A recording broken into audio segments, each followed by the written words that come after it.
Welcome to Penrose Learning, where we make understanding easy. You start by confirming Google Pay is active with a linked card or balance. This avoids payment errors. Open Steam and sign into your account so you can add a payment method in the client or browser. Once done, make sure your Steam wallet country matches Google Pay billing because mismatches block transactions. Now navigate to Steam Store and prepare to buy a game or add funds. That first purchase flow is how you'll surface Google Pay as an option. At checkout, pick the game or wallet top-up and proceed. Steam will show payment options. If Google Pay appears, select it. If not, click Add a Payment Method and choose Google Pay from the list. You'll be redirected to a Google Pay dialog to confirm which card and billing address to use. Confirm the last 4 digits match your expected card.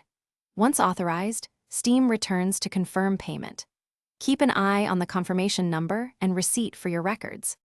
Complete the authorization in Google Pay and confirm the purchase on Steam. You should see a receipt and either the game in your library or wallet balance updated. If it fails, open the Google Pay app to inspect any blocked or declined transactions. Sometimes banks flag web payments. Make sure your billing address and country align. If issues persist, clear browser cache or use an incognito window or restart the Steam client. These steps often resolve session. Thanks for watching. If this was helpful, leave a like and consider subscribing. See you next time.